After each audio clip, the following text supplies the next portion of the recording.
Boom, there it is. All right, everybody, welcome. So excited. Fangirling again. We have an awesome guest. Introduce her in just a bit. So tune in. We're going to have a great time today. Practicing polyamory, real-life perspectives from the imperfect people of polyamory. The mission of the Practicing Polyamory podcast is to provide a platform for all of the real-life, flawed humans that practice polyamory so that we might all learn from one another and grow as a community. Enjoy the show. All right, everybody. Welcome on this beautiful Tuesday. Before we jump in and chat with today's incredible guest, I just want to quickly remind everybody to please follow us on all of our social media platforms, especially on Facebook and Instagram. That's where I'm most active. And please don't forget to subscribe on YouTube, Spotify, iTunes, wherever it is that you download the podcast. You can find us everywhere at Practicing Poly A. And remember that following and sharing is a free, easy way to support the show. And as always, I want to remind you, if you are listening to this podcast, you are a welcome guest to be on the show. We're here to share stories, and I want to get as many voices as possible to speak here because I know that the more stories we hear, the more representation we'll have, the more others will see us and themselves, and the more we can strengthen our community. So go to practicingpolyamory.com and sign up today. All right, everybody, that's my spiel. And now, ladies and gentlemen, let's get on to the best part of the show. Introduce our awesome guest. Today's awesome guest is a fellow podcaster, #1 Amazon best-selling author, relationship coach, and sex-positive public speaker. She literally wrote the book on surviving jealousy, applicable no matter what your relationship style might be. So if that's something you're struggling with, here is your expert. As a coach, our guest works with people who are opening up relationships, helping them discover and set boundaries, improve communications, and recognize their self-worth and limiting beliefs, or what she calls your not enough blocks. This incredible human has been featured in a number of publications, magazines, and so much more. She's a staff writer for the Ethical Non-Monogamy magazine. She gives workshops and speaks all over the country about non-monogamy, and she is an outreach representative for the Relationship Equality Foundation. I'm really looking forward to hearing more about that. I could go on and on with all of her accolades, but we have an interview to do and only 30-ish minutes to do it. So without any more yammering from me, joining us today out of Alexandria, Virginia, host of the Loving Without Boundaries podcast and best-selling author of the Jealousy Survival Guide, welcome to the show, Kitty Chambliss.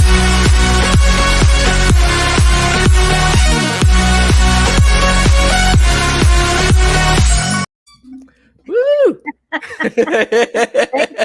Thank you so much for that incredible introduction. I totally feel like a rock star now. You really know how to roll out the red carpet, and it is also an absolute honor and privilege to be here. So thank you for asking me to talk to all of your amazing listeners. It's great to be here. Oh, thank you so much. You warmed my heart. So, Kitty, you are an expert. I don't think I'm going to dive into like all of your backstory. I mean, it's obvious that you know a lot about polyamory. You've been polyamorous for however many years that it's been. Just how long has it been, out of curiosity? Sure. Yeah. So I have been in some form of consensual non-monogamous relationship for about 18 years, almost 2 decades with my husband. And I've identified as polyamorous for over a decade as soon as I found out what the word was. Right. That's how it works, right? Which is partly why I do what I do for a living, because I love to expand the awareness and the understanding of the different ways that we can be in healthy relationships. So yeah, so about a decade I've identified as polyamorous. Yep.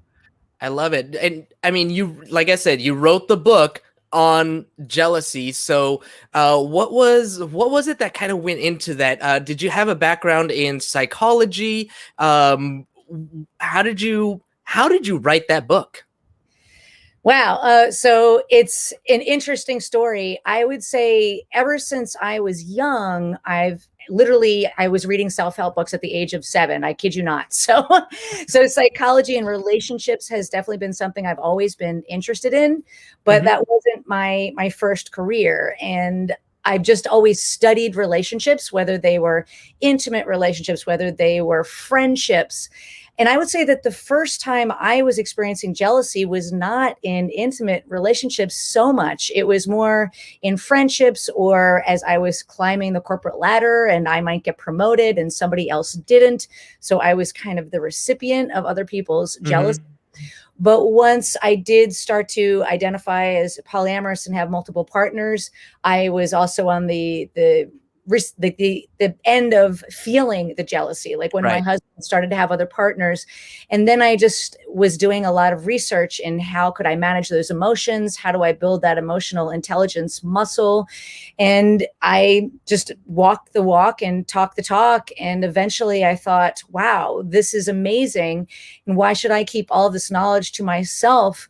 And it's really rewarding to me to be able to share that wealth of knowledge. And I enjoy reading books to whenever I have a problem, I will read like 20 books on the subject. So it's natural to me to then turn around and write a book for this particular community that I love so much. So it's really a way to give back. And it started out as a labor of love, but it's just been such an incredible journey to be able to share this knowledge with people. And I love when I hear people reach out and just say, oh my gosh, your book just helped me so much. And that's amazing. And so it's been like this kind of amazing journey that I've been on with that. I love it. Something that really stands out to me, what you were saying, is that jealousy is not exclusive to our romantic or intimate relationships. You first started recognizing it in non-intimate settings, in workplaces, people getting jealous about promotions and all of these other things. I feel like that that eliminates a little bit of the stigma around jealousy. It kind of takes away some of the sting, because we can feel jealousy in other types of relationships in all kinds of situations. Can you tell me a little bit about how that might help somebody who's experiencing it in their romantic situations?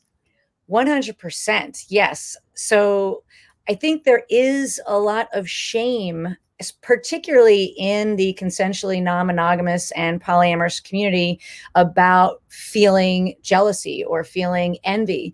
And I think that's a really important message to share, is that it's just another emotion. That's the one thing I like to lead with. Just like we have anger or sadness or even grief, it's part of the human experience, and it essentially makes us human. So I really invite people to embrace their feelings, including jealousy, and to learn how to get curious about them, learn how to not be afraid of them, welcome them in like a friend, so to speak, and realize that they're giving you valuable information. You know, maybe there's a reason that you're having that jealousy, whether it's maybe some balance has gotten out of whack in your relationships, maybe some, boundaries have been violated that you need to possibly have a conversation with a partner, and to look at it as a way to learn more about yourself and move more to a place of self-mastery and self-understanding, as well as self-compassion. And it's okay to have that experience and think of it as a way to move towards more connection and more intimacy, even as you can learn more about yourself and more about your partners through that journey. I feel like we're going to get back to that idea of self-compassion as we get into the topic that we were planning to talk about today, which is telling your partner that you are polyamorous. Now, this is a listener request, and to briefly summarize what this listener was saying is that they're in a currently monogamous relationship. They feel that they are poly, but they're not sure how to tell their partner about it and the things that they're going to experience from that. So if someone were to come to you and just, tell you that I'm monogamous right now, I'm in a monogamous relationship, but I think I'm poly and I don't know how to tell my partner, what's the first thing you're going to tell them? That's a great question. I'm so glad that you asked it. And I actually do work with people who are on that journey.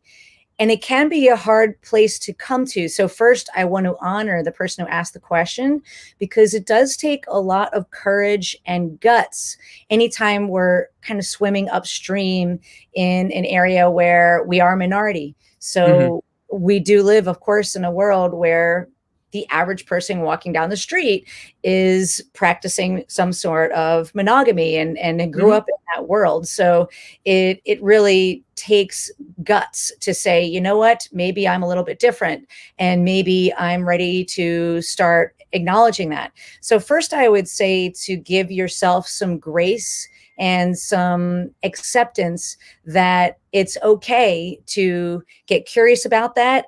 One of my clients actually said that he came out to himself first as polyamorous, and it took him a year just to do a lot of self-reflection and meditation and come to that place of self-acceptance around that.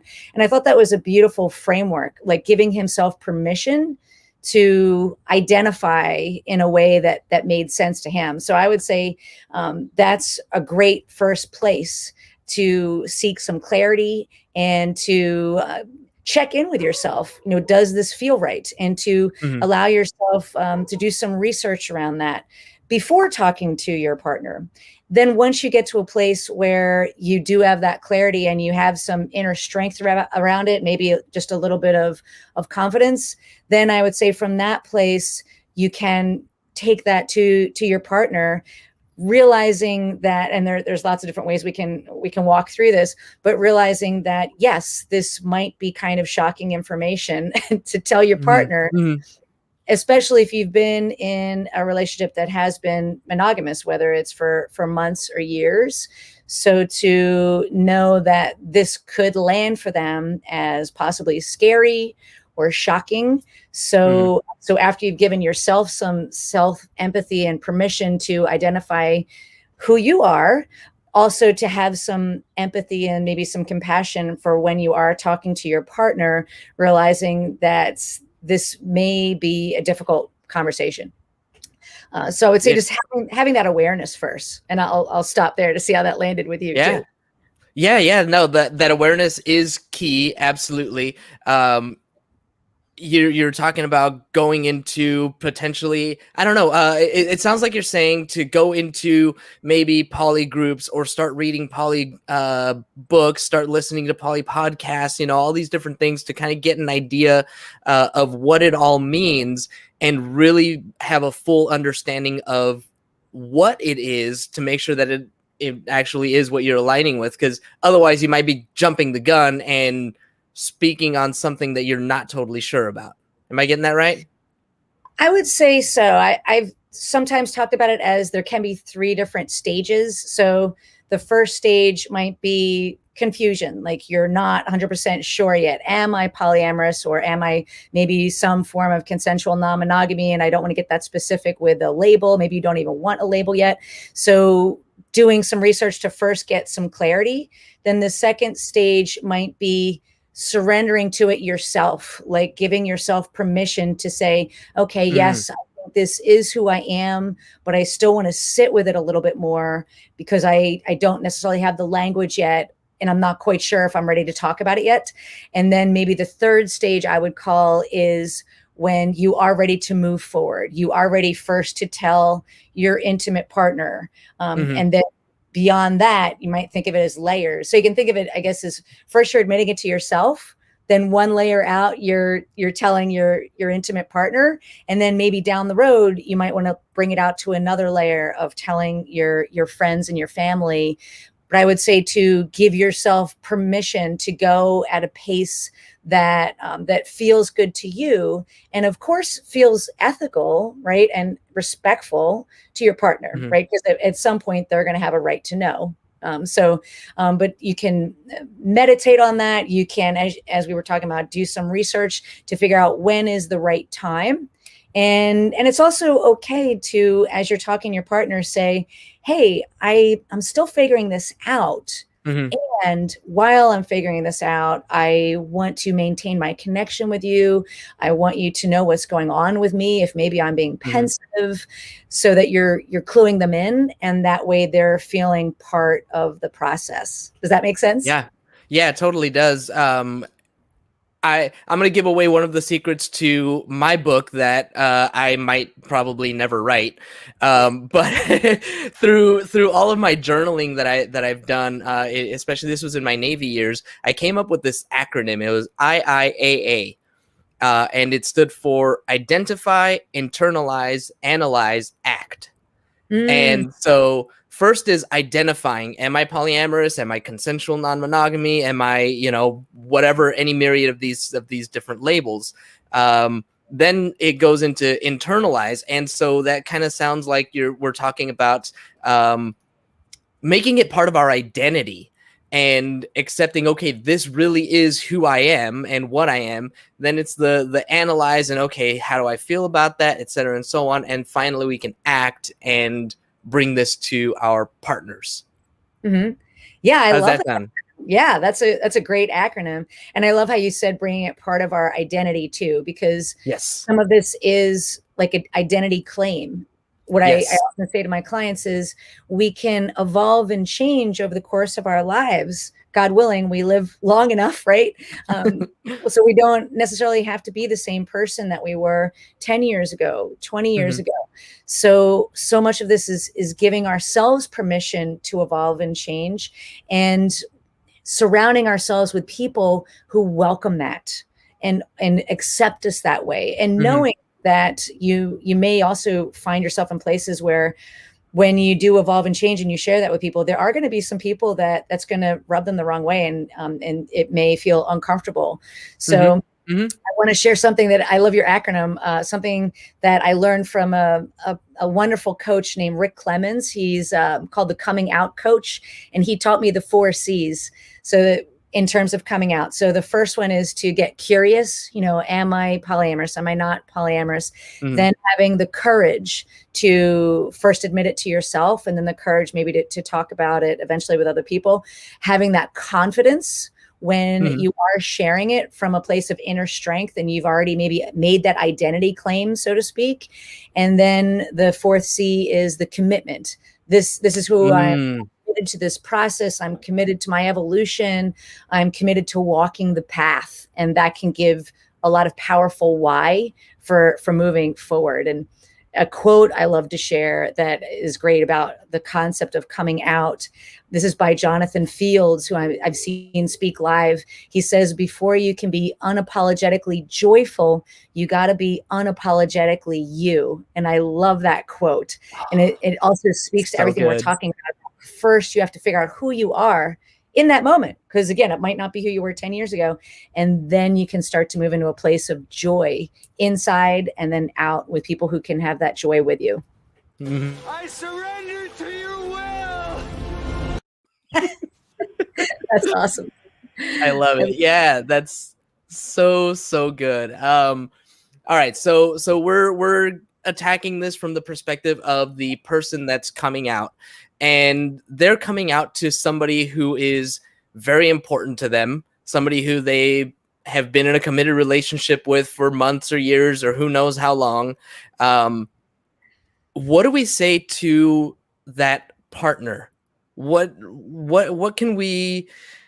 What would you say if you had both of them in your room, in your office? You're talking to one of them, and what do you say to the other partner about how to view this new information? For the partner who it is new information. Yeah, the Yeah. partner that they're coming out to. Yeah. Yeah. I mean, a lot of times when I'm working with couples, oftentimes one thing I walk them through is sometimes a Socratic exercise of from coming at it from a couple different angles. One is, do you believe and do you understand that as human beings over time we may evolve and change, so Mhm. similar to what we've been talking about. And usually as we have that discussion, they will understand, yes, of course, our values can change over our lives, our preferences can change, and we might have a talk about also consent around that, like in terms of like consent can change too. So coming from that place of autonomy as well as self-acceptance and an acceptance also of who they're in relationship to. So meaning, there's a possibility that you might be in a relationship with somebody who is evolving and changing. Can you see that, and can you accept that that's a possibility? And so that's a place that I might go first. And then another place I take people to is, oftentimes I'll ask them, hey, do you have anyone in your life who is possibly gay? And in this day and age, we all tend to have somebody in our lives that are gay. And that can be a place that people easily understand that maybe that person, when they were young, might have had some confusion about what their identity was, whether, their sexual identity. And that I've had friends in my life who didn't come out until, say, their 30s. I actually had a client who didn't come out as bisexual until he was 58 years old. So it's a perfect example of how we can evolve and change. So we might have a conversation around that too, that, there's other ways that people identify. So, sometimes people can identify as monogamous for a large portion of their life. I'm one of them. But now in my later life, I'm 52 now I identify as polyamorous. So it's kind of like, I'll walk them through that thought experiment of that people can evolve and change, and kind of lay that fertile ground that their partner has evolved and changed, and they've done a lot of work. And also this can be vulnerable. It's a vulnerable sharing. It's a way that they're exposing themselves. So for the person that they're telling it to also have that empathy that their partner is sharing something in a vulnerable way, in a courageous way, that they may have all the feels around it. They may be nervous about what the reaction's going to be. And to both parties to understand that this is possibly their relationship wanting to go deeper. It's a connection conversation, hopefully. It's also a conversation around acceptance and possibly moving through fear, because you don't know where it's going to go. So it's also possibly an allowing of being possibly detached from the outcome, but also creating possibly more intimacy, and that there's a trust here. You're saying something that's in a vulnerable way to somebody you love, and that you trust them with this information. And you still don't have any guarantee of how that outcome is going to be, which is what makes it so scary, right? Knowing that absolutely. It's a scary moment. For sure. And I mean, that was what I was thinking about too, is that it is a place of trust, that we're, when that coming out is happening, it's okay. Like, I trust you and I love you and I want to bring this to you. And I'm trusting that you're going to listen and, not just push me away, but, going back to, trying to relate it to, well, somebody who's gay or lesbian or whatever, right? Somebody who's, and they might say, well, yeah, I know them, but like, I'm not getting involved in that. Like, that's not for me. And so if they have that kind of a reaction, I mean, I don't know that we're necessarily ever going to be trying to convince anybody, right? I don't think that that's what we would be pushing. Right. Right. Yeah. Right. I mean, the way I view it, and this is where I think that confidence in yourself, the person who's identifying as consensually non-monogamous or polyamorous, it's important for them to work through it on their own first, so that they have that inner strength, so that even if there is a negative reaction, they know that they're still going to be okay. Maybe they've worked through and have other support people in their corner in case it doesn't go very well. And this, I think, is also where consent comes in, because when something has changed, right? So something is inherently changed in that relationship, that it may not work out, right? Because we withdraw our consent at any time. So maybe the partner who identifies as monogamous, they might be thinking and be in a space where, when this is a monogamous person to a monogamous person, I'm all on board. But now that that's changed, I don't know if I'm on board anymore. Right. And that's their right? That's their autonomy to move through that, and they may not know that right away. So they may need some space, they may need some time, and they may want to ask some questions, but also in that very moment, they may not have the questions yet. They may be shocked. So, Right. So kind of creating that space and having care. Like, some tips I give people is to choose the timing very wisely, to think through from a place of empathy. When are we both in a good place to have this conversation? Will we not be interrupted? And then when you share that information, to create some space in the conversation, like literally, so that the person can kind of absorb it for a moment and create some space to have some questions. And you can also say, hey, I know you may not have any questions right now, but I want you to know that I'm here for you. And when you are ready with questions, I want you to know that I'm here to answer them in the best way that I know how. And the other tip I give people is to share the person who's speaking about their polyamorous identity, to do it with a joyful heart, to try and come at it from that place of positive energy. Like, I love who I am, and I'm feeling happy about who I am. And I love you too. And I hope that you can accept this new information about me, while I'm also giving you space to have your own thoughts and feelings around it. And the last bit of advice I like to give people is to have an open mind, to realize that sometimes we don't give people enough credit. So maybe it might be a wonderful conversation. It might be a conversation where you come to a deeper understanding of each other, whether that relationship goes on or even if it doesn't go on. But to keep an open mind, because from that energy, you can more positively influence the outcome. Whereas if the person who's sharing comes from fear and anxiety and, oh my gosh, this is going to go horrible, if you have that energy, it's kind of not a great place to have that conversation, if that makes sense. It totally does. And it really takes some fortitude to be able to, and it might take some time to get to a point where the person coming out is going to be okay, to realize that they're going to be okay no matter which direction the relationship takes after that. I wanted to kind of throw some situations by you and see what you think. Let's say if we are planning a trip and it's going to be a long drive, let's say it's a 6-hour drive to somewhere, who knows wherever's 6 hours away. Is that a good time to tell my partner? I would say I would have some pause on that, because that means that one person is driving, right? Right. So I would say, and I've done this mistake, so learn from my mistakes. I was actually in a car. I wasn't even the one driving. I was in the passenger seat, and I told a friend of mine about that I was identified as polyamorous over the phone.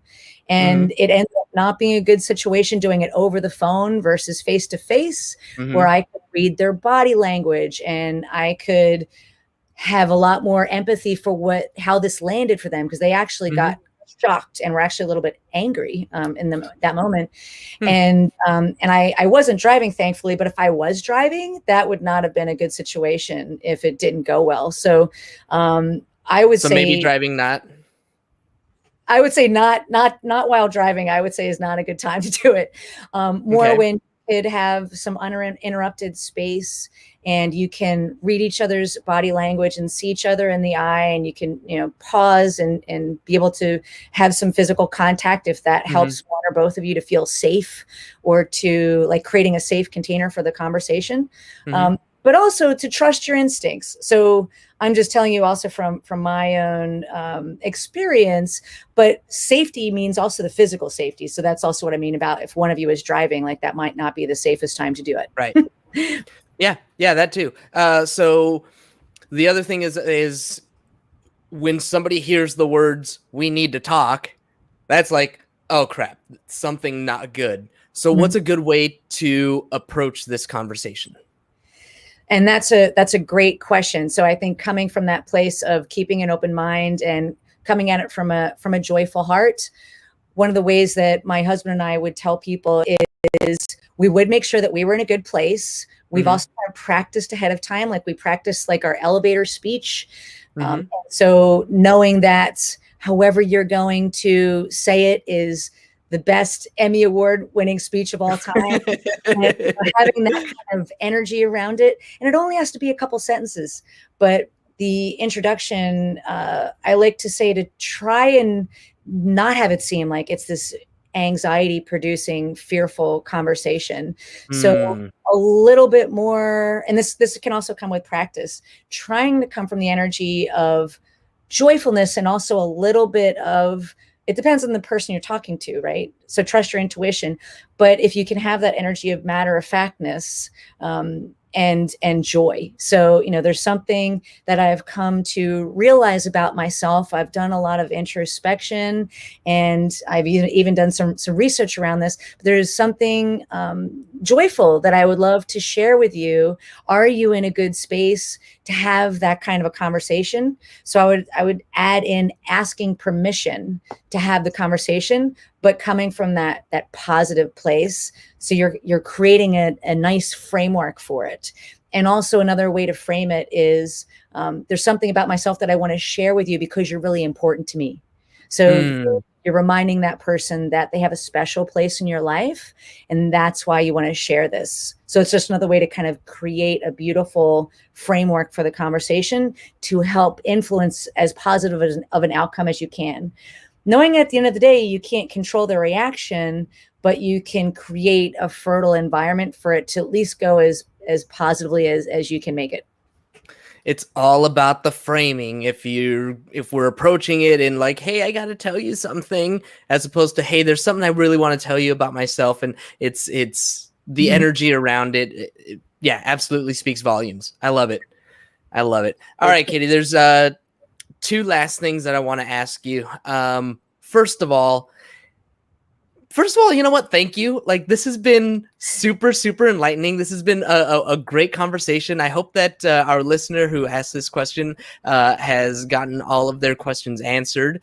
And, I want to ask you really quickly if there's anything else, any last tidbits that you might want to leave with that person, and any final thoughts around this idea of coming out, whether it's to romantic partners or family, friends, anybody else? Yes, I would say if the coming out process doesn't go well, and to know that the more you step into your truth and you live your most authentic lives, and the more people you share this information with, it's pretty much inevitable that at some point it's not going to go well. So, so to mentally prepare for that, some advice I would say is, number one, to be your own best friend, and to really give yourself that self-love and that self-compassion.